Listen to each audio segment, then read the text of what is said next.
Hello everyone, my name is Keri Ramirez. I am the Managing Director of Studymove, and it's a pleasure to welcome you to this key data update. Today we're going to have a very interesting topic. We're going to look in detail at the data to understand the impact on the migration policies or the change in the migration policies announced by the Australian government in actual student numbers. This seems to be the core topic of 2024 and one that definitely has been the main focus for the sector in all 2024. So we are looking at what the data can tell us. At the moment, there is preliminary data with some very interesting insights that we hope will complement your institutional views and your institutional analysis. So we have put together some slides with some of the analysis, and I hope that you actually find this useful.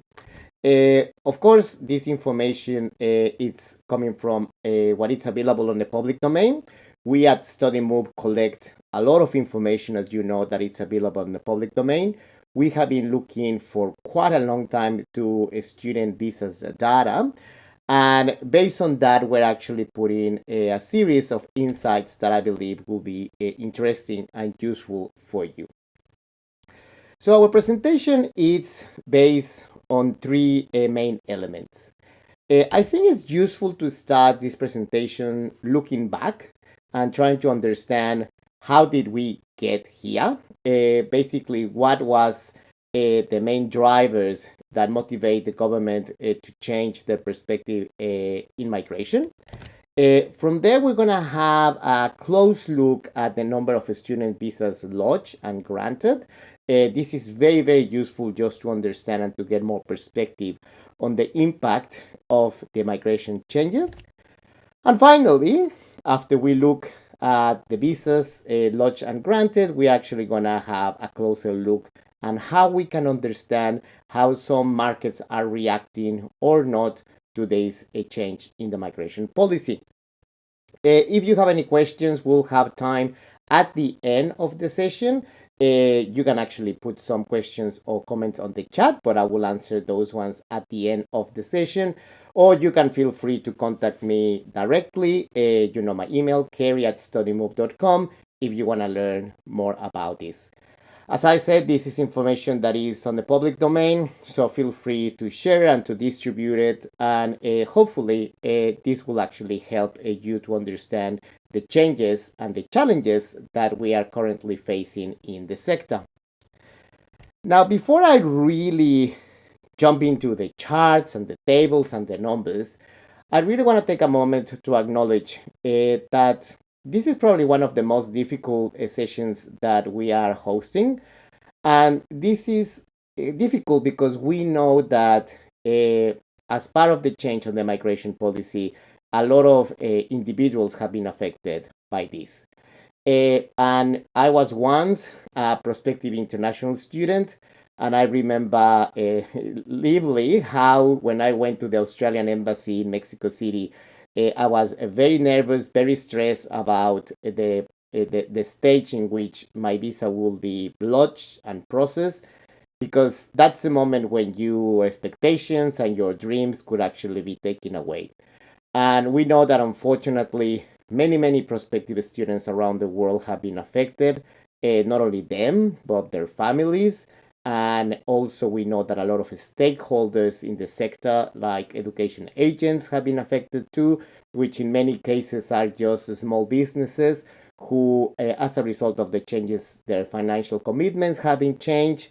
But also, it has been a lot of professionals in the sector, people in admissions, people in marketing and recruitment, who have been deeply frustrated for the result of these changes. And I just want to say that although this session covers a lot of trends and data, we understand that behind every number there is a story, and we just want to be basically take the moment to say that we're thinking about that. And the reason why we're doing this session is because we're hoping that as we look at the data, we could actually get a better sense on what's happening, and in that way we can minimize the effects in the future for other prospective students, for institutions who are actually dealing with this management of these changes. Okay? All right. So let me start with how did we get here? And I think it's just important just to take a moment just to revisit this. And I think the chart that you can see on the screen really help us just to understand how things have been changing in the international education sector here in Australia. This chart provides you the yearly number of enrollments since 2005. And as you can see on the screen, back in 2005 in Australia, we had close to 350,000 international student enrollments across all sectors. And from there, we have been experiencing growth. Basically, in 2009, we nearly doubled the numbers. During 2010, 11, and 12, the sector experienced what it was called the perfect storm that mainly affect the vet sector. But as you can see, since 2012, the sector has been experiencing basically a constant growth.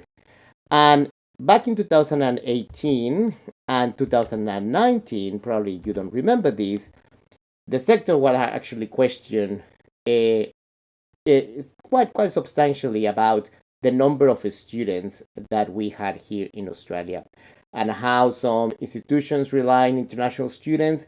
It was quite an interesting debate, and the sector was put on the spotlight. And the reality is that that conversation faded away when we actually encountered the challenges of COVID-19. But I will talk about that in a second, but I think it's also important just to highlight that in the past, we all had those moments where it has been questions about the sustainability of the sector. What you can see there, it was in 2007 when it was a lot of criticism about the English language requirements for international students. Back then, Julie Bishop, Minister of Education, was actually explaining that the government felt very comfortable with that. So as you can see, this conversation, this criticism has been in both sides of politics and has been ongoing. Now, as I said, during COVID, of course, all that faded away. And the narrative for the sector was more in regards to where are the students. And I think this is when we felt that big gap of not having students on campus. And the narrative was more towards that question. Where are the students and how much we're missing our students? But in 2023, the sector experienced, and this is very important, an unexpected and a speedy recovery. And we reached nearly 1 million international student enrollments across all campuses, across all sectors, which is the highest number of enrollments we ever experienced. This figure represents about 2% more in comparison to the number that we reached in 2019, driven significantly by enrollments in the vet sector, with more than 16% more students in comparison to 2019. Higher education, as you can see, actually still has less enrollments that we had back in 2019, and ELITAS is just a little bit of 3% more.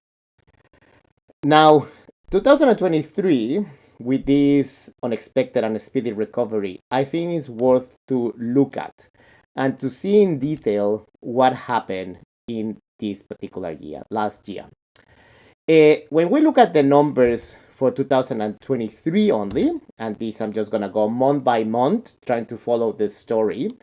We start in January with about 460,000 international student enrollments, once again, across all sectors. And the narrative, or if you want to think about the vibe of at the start of the year, was very different. A few months before that, in September 2022, the Commonwealth, the federal government, organized the Job and Skills Summit. And as a result of that summit and many other conversations, the government actually announced an extension of post-study work rights. Uh, Basically, at the end of 2022, the main topic that it was basically touching the international education sector and actually the education sector in general, it was the topic of skill shortages. And as you can see, the direction that the policy had, it was completely opposite to what we currently have. This was all about how we can attract more students so we can actually fill those gaps and skill shortages. A lot of businesses were actually asking urgently for ways in which skills shortages could be actually filled. Uh, but as the year progressed, this narrative changed. I think it was around June when we saw that things were changing. And as the recovery, this speedy recovery, was happening, we also saw that the narrative changed for the sector. We basically moved from talking about skill shortages to a completely different topic, which was affordability and cost of living. And started it with the opposition parties basically saying that as a result of migration, the cost of housing and accommodation was rising, and in general, I think was a lot of questions of what the government can do just to fix this. And I think it's important just to remember that this issue with housing and cost of living came from different factors. It was not only migration what affected. In fact, the Australian Bureau of Statistics and the Reserve Bank and many others have published a lot of analysis that show that it was basically in 2021 when this increase in the cost of living and the rentals in particular started. In 2021, we actually had no students. So students were really not what caused really the increase in rentals, but definitely at the end of 2023 in particular, accelerate the problem. As you can see here, we actually talk about other factors that I think is important just to highlight. The first one is high interest rates. We experienced the highest interest rates in 15 years. That, of course, had a deep implication in housing in Australia. We also had a lot of post-COVID effects. There is a lot of analysis that shows that, in one hand, we had supply issues for the construction industry and the supplies of housing and to keep up with the growth population. But we also, during COVID, changed our preferences in terms of housing. Now that we work from home, we are actually looking for different type of accommodation, which is putting additional stress on rentals in particular. And of course, as I said, migration. And when I talk about migration, I think it's important also to highlight two things. It's not only migration coming from overseas, is interstate migration. We experience something that we have never seen, which rapidly people across the states have actually moved to live in different cities or moved to regional areas, which is, of course, putting pressure in rentals. And yes, especially as you can see here, towards pretty much the second half of 2023, really a growth in migration, a growth population that is affecting it. But I just want to be very clear that there is evidence that shows that international students are not the cause of a housing crisis. They are just one of many other factors that accelerate the problem, unfortunately. And as we change the narrative of that is affecting the sector, we didn't. As it changed, the number of student enrollments grew quite rapidly, and as I said, unexpectedly. So it was these calls from the governments to do something, and I think that's one of the interesting things about modern democratic systems. Electoral wants action; they want government to fix our problems. even though there are many other things, or there are things that governments cannot do. And the reality is that from the different factors that you see on the screen, like high interest rate or post-COVID effects, the only one where the government could do something about it, it was stopping a migration coming from overseas. And it was a decision that it was taken by the federal government, and it clearly took place starting in October. But I will say that November, December, that's when we had a clear direction and a clear idea of what the government had in mind.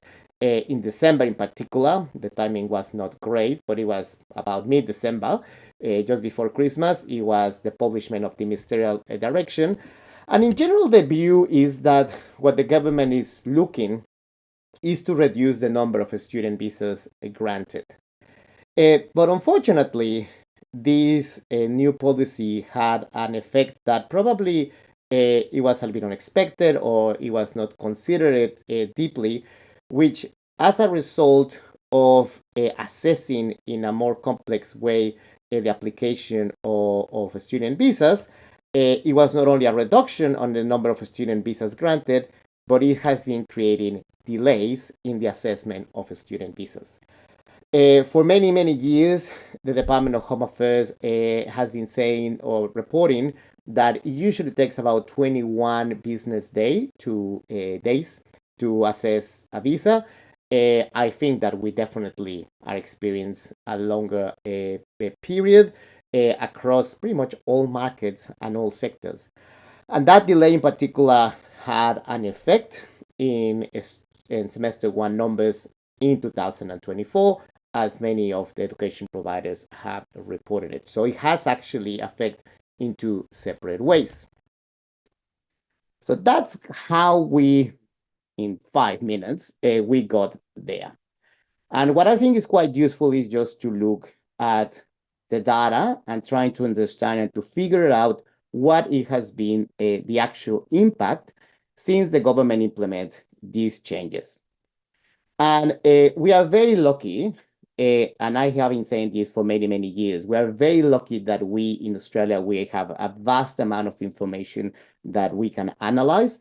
And that really helps to understand what is happening in terms of changes in government policies. The Department of Home Affairs every month, and as I said yesterday, released the latest data set, but every month gives us 3 sets of data.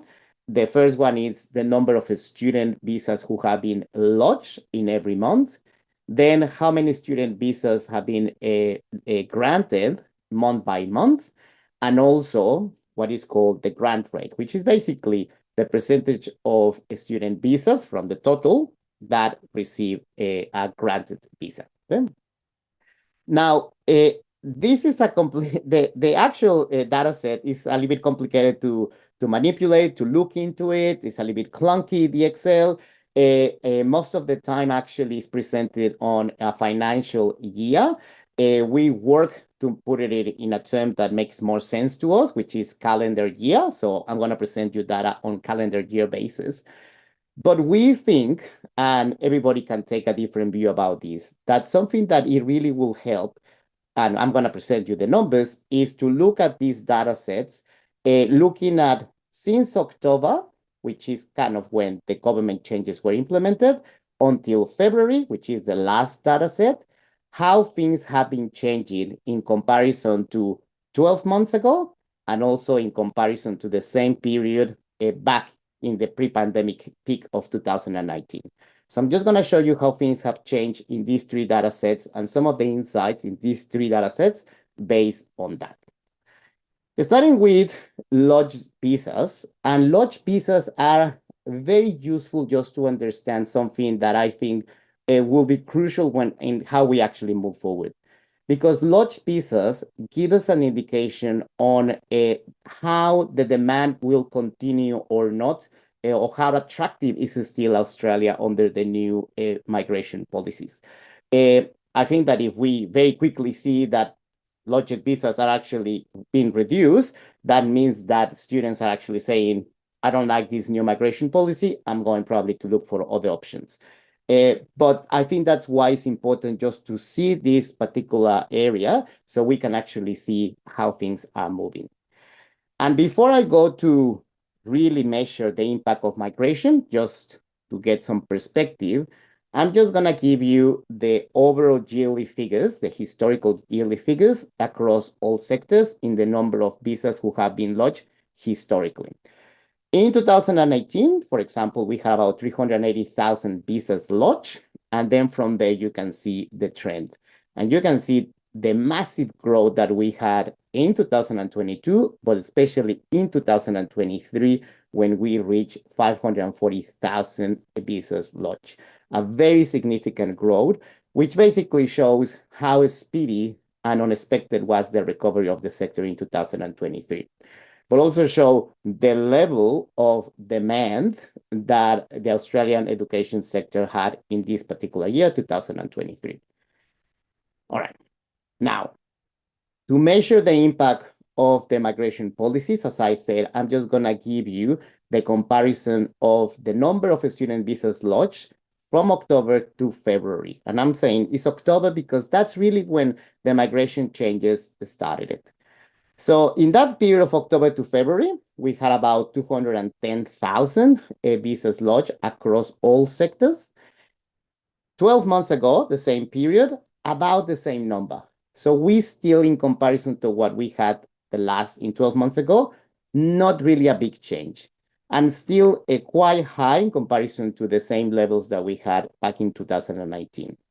So that means that at this stage, and I should say that this is just the start of how the markets are reacting to the new migration policies. So at this stage, overall, across sector, not a big change in the number of visas who have been lodged. What I think is interesting is that we're starting to see some different sector by sector. And when we look at only the visas for the ELICAs, they are already 23% less than last year. Now, I think this is important because this is what is helping us to understand how students who are engaging with different sectors are actually thinking about these migration policies. And as you know, the ELICAS programs, they don't have a large pipeline. Students probably will choose an ELICAS program in about 3 or 6 months, when a higher education and VET probably is a process that takes a little bit longer. So I think we're going to see, first of all, a lagging effect for higher education and VET in the number of visas lodged. A lot of students, they already complete the application. They have their COE, so they still going to give it a go. When for ELICAS, already at this stage, students are saying, I'm not going to take the risk. I'm actually going to look for other options. And I think that's why we have seen a significant growth. It's nearly 25% the number of visas lodged for ELICAS already, which it hasn't really been seen in the other sectors. So it's important just to look this sector by sector. Okay? So that's visas lodged. But of course, we want to really see what has been the result in terms of the number of visas who actually being granted. So as you know, as I explained, lodged shows us a little bit of the preferences, of the demand on the interest, but the actual effects on granted is actually quite strong. Now, once again, I just want to give you the perspective. This is just year by year. So in 2018, we had about 350,000 visas granted for all sectors. And once again, similar to Lodge, we had this growth in 2022 and 2023 in visas granted. Now, once again, since October and up to February, this has been the change. So from October to February, across all sectors, basically 141,000 visas have been granted. Very different to the level that we had 12 months ago. Very significantly different, but still similar to the levels that we had before COVID in the pre-pandemic peak. So 41% in comparison to 12 months ago, and only 2% in comparison to the pre-pandemic. So there's already a big difference in the visas granted already when we look at October to February. Once again, sector by sector, there has been a big difference. 27% less for higher education, 45% less for ELICOS, so basically cut in half, and 76% less than BET. So very significant difference across the sectors. And the other point that we have in comparison, higher education, for example, is actually, despite the fact that there are 27% less than last year, is still 21% higher than the pre-pandemic, and then 11% less for VET and 50% for, 11% Helicon, 50% for VET. So clearly, in comparison to what we had last year, a significant impact in the migration policies based on this number of student visas granted at this stage. And as I said, unfortunately, this is just the start. These are all preliminary numbers showing just the initial effects on this change in migration policy. And the big question is, what it will be ultimately the impact on the student numbers? And we are very lucky that we can actually look at some preliminary information based on what is available on the data set from the Department of Home Affairs.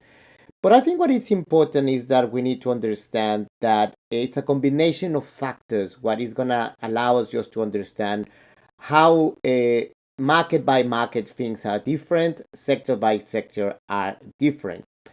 And this is when initially it's useful just to look at the grant rates. But grant rates alone are not sufficient just to understand the change in the market.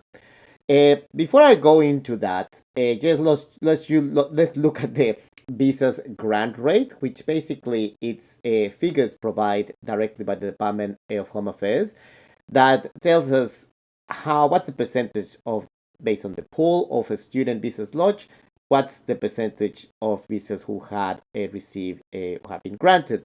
As you can see, across sectors, higher education, it's from 95% before COVID. It went down to 89% last year. And then in the period of October or February, which is the one that we're using to the analysis this year, down to 85%. Bet a more significant drop in the visa's grant rate, and ELICAS from about 93-92% going down to 81%. Now, I think it's very important that we understand that these visas grant rate, for example, don't include the delay on visas. So basically from 80% of the visas who have been assessed in a period were granted, but those ones who are still on the system and still have been or are in the process of being assessed, they are not included in here. And also, when we only look at actual visas grant rates only, we are missing the effects of students probably deciding not to come to Australia as a result of the change of the immigration policy. And for that reason, we think that it's multiple factors what we need to include to really trying to understand how markets are reacting. And let me explain you what I'm trying to say with this example. When we are doing the analysis, we look, for example, at the numbers for Brazil.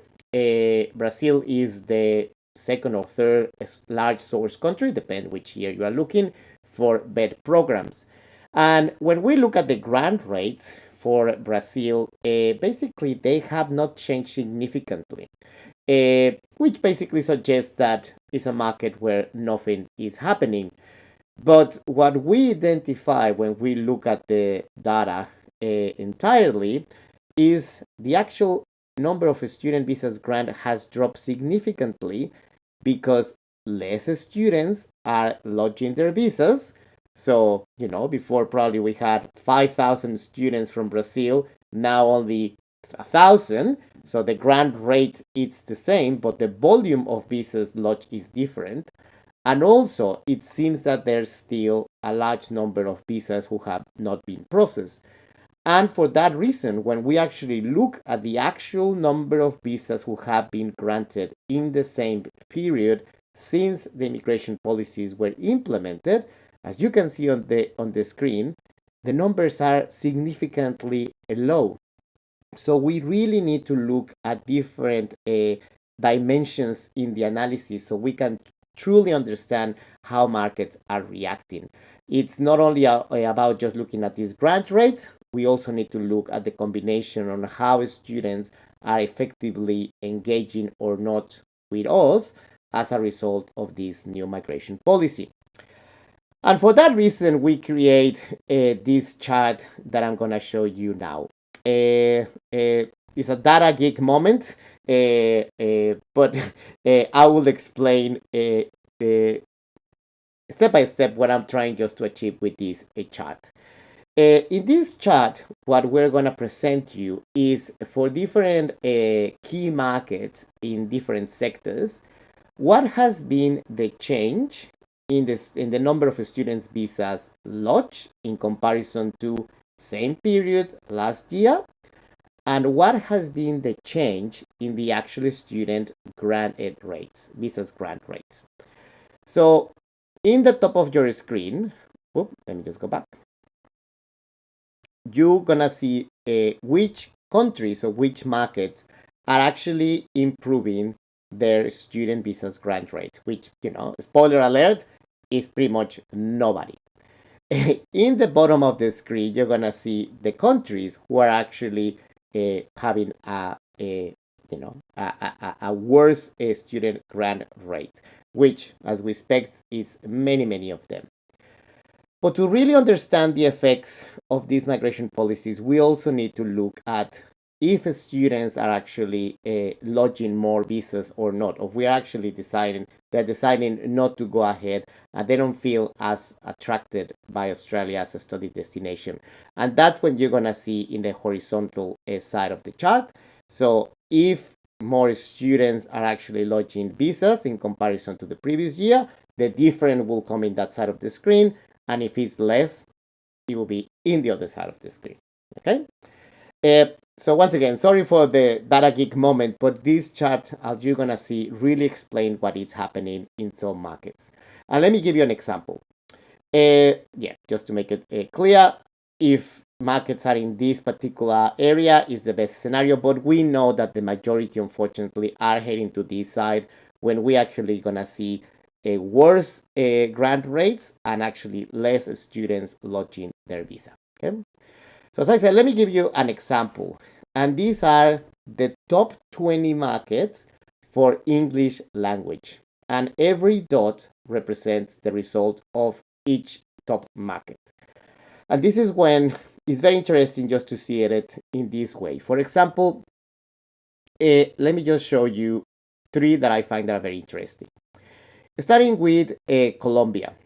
Colombia, basically students from Colombia who apply to an ELICOS program now are 28% lower the rate of visas granted. So really being affected. So only a handful of students are getting a visa. But not only that, unfortunately, as a result of the changes in migration, actually less students are engaging. So we have 3,000 less student visas lodged from Colombia for ELICOS. Is this a clear example of a market where basically as a result of migration policy, and it could be many other factors, but it seems that it's only because of the new migration policies that are basically checking out and looking for other alternatives. Which kind of makes sense for an ELICOS program. There are many other options for these students, not only in Australia, like around the world, there are many other options. And they are already making an assessment that getting a visa is going to be extremely hard. So why should I bother to apply? So this is a market that, for example, has been affected quite significantly. But others also are reacting in a very interesting way. And this is the case of Thailand and Brazil. Thailand, for example, is intriguing, but it shows how the effects of migrations are not only in looking at the grant rates. In fact, the students from Thailand have a better chance to get a visa than 12 months ago. It's 6% higher the rate of conversion of visa than we had previously. But even though there is a better chance of getting a visa, Just because of this fear or perception of how strict is the current migration policy, we're actually also having less students applying. Is this being adverse to the risk of not getting a visa? What is pulling students away, even though in reality they had a better chance? Brazil is another good example because really the change in the rate is only 3%. In my opinion, is not that significant. And once again, we're actually seeing that the number of visas launched is about 1,000 less than what we saw last year. Now, what I think is interesting also is that we still have a large group of markets. This is just ELICOS. Remember, I will show higher education and vet in a second. But for ELICOS, we still have a group of markets where the movement has not been significant. And I think for those markets, that's where for education providers, it will be important just to look at and see and how they are going to start, if they are not going to react significantly, if there are markets who basically haven't really moved as a result of the changes in migration, or this is just too early to say. So I think it's important just to see it. But as you can see, this gives a better indication of how markets are reacting or not. Very interesting what happened also in the higher education sector. In higher education, we have a group of countries, and China probably is a very interesting one.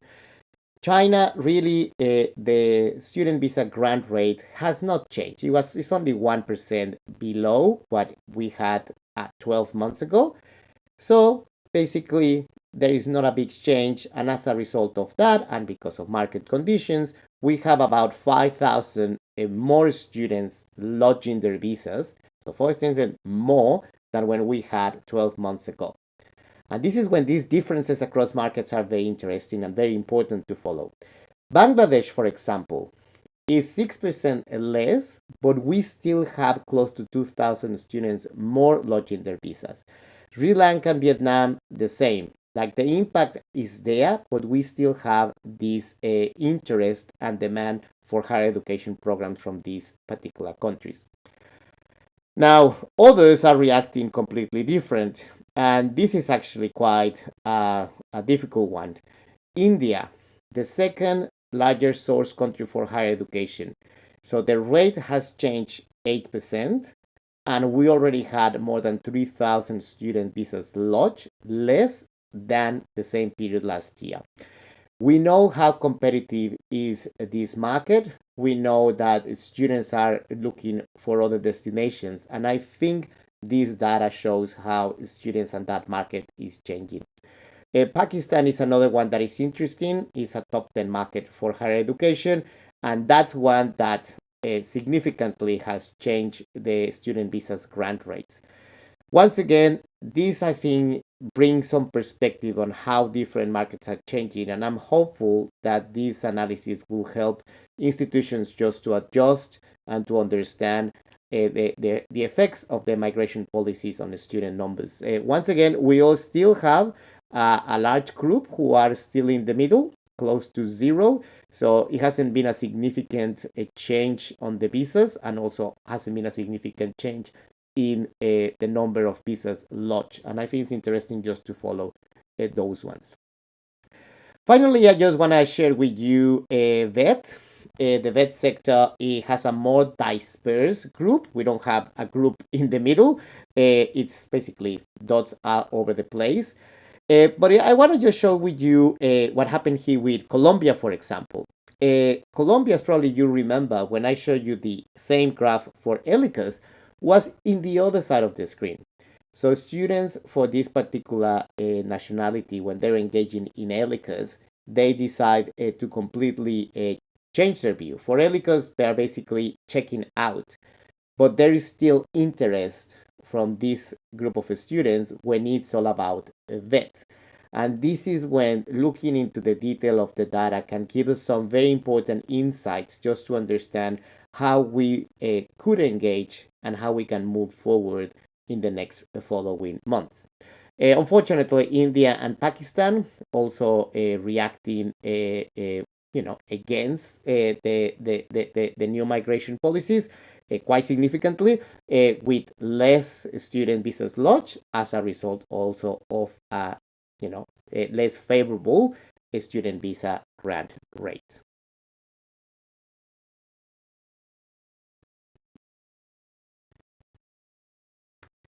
So as you can see, it's clear that it has been a significant reduction in student visas granted, affecting all sectors and affecting all markets.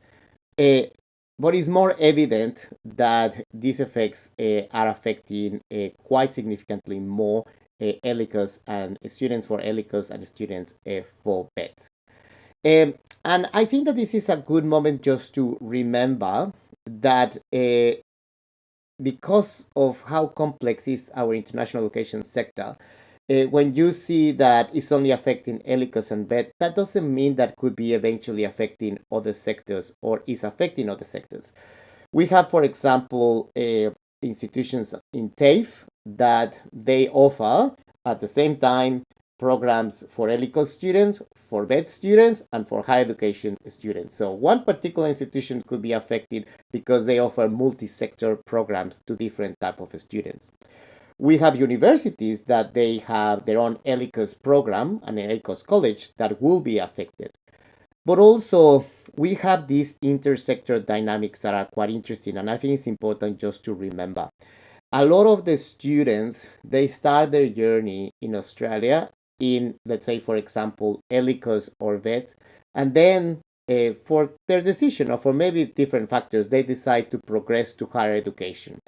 Uh, this chart, for example, shows that. This basically shows the number of student visas granted just for higher education in the financial year of 2022 and 2023. As you can see, it was about 260,000. And what is important is just to remember, and this trend actually, you can see it year by year, that from this total, about 60% were students who were first time student visas, like they had no previous visa, but about 31% they actually coming from other sectors. So if you are in the higher education sector and you think this is not going to affect me, well, you probably will be, unfortunately, because these intersector dynamics are actually affecting everyone as a result of these new policies. And just quickly, it was also very interesting just to see that about 10% of students going to higher education or student visas granted for higher education were for other visas like tourist visas, 1 in 10. So there is a lot more. And I think as a result of this, it's very important to remember that it's not only one particular sector that could be affected. I think in general, everybody could actually be affected by this, unfortunately. So I really hope that this analysis help you and your teams just to get an additional perspective. Unfortunately, this is something that is just starting. This set of data is just the preliminary effects. But as we progress in the year, we actually is going to be more clear the effects or the full effects of immigration. It will be quite interesting just to see how the sector reacts and adjusts. It's a sector that has been showing a lot of resilience in the past during COVID.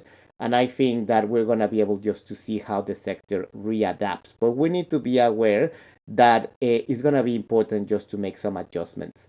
And I'm hoping that looking at the data in this way will really help you just to make those meaningful decisions and see how you can actually allocate resources different and how we can engage with international applicants different.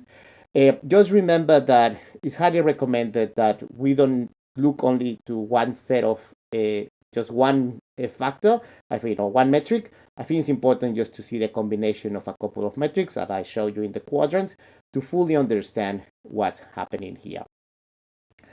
Now, before I finish and more in a personal note, I still want to just highlight that this analysis covers a lot of numbers, but this sector, which in the past has shown a great deal of professionalism, know that we're actually dealing with individuals, and the effects, unfortunately, are taking them to really change their expectations, change their dreams. And I know that not the social license, the social fabric of the sector will come in place, because what this sector is made of is of a lot of great sense of responsibility and a great sense of understanding that we're actually managing, providing a service and experiences for individuals. So it goes beyond the actual revenue and all that. It's actually individuals who have been affected by all this.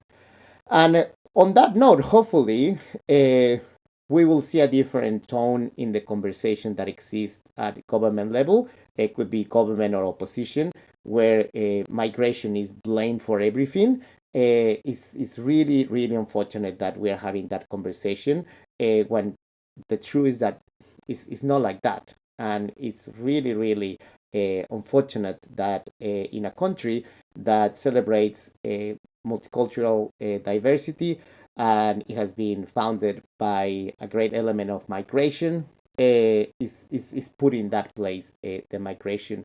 And it has been really, really upsetting to see that some parts, not all, but some parts of government are celebrating that we are getting less people and we are reducing the number of student business grants. That tone, I think, is unnecessary, and hopefully it will change in the next couple of months. On that, thank you so much for your time, and I really hope that this analysis helps. If you have any questions, please let me know. Once again, I hope that in this very short analysis, it's just about 40 minutes, we can provide some insights that are useful for all of you. So I will check if we have any questions. Okay, that's good. All right, so thank you again so much for your time, and let us know if you have any questions. We'll be in touch with you, and thanks again for joining this key data update. Take care. See ya.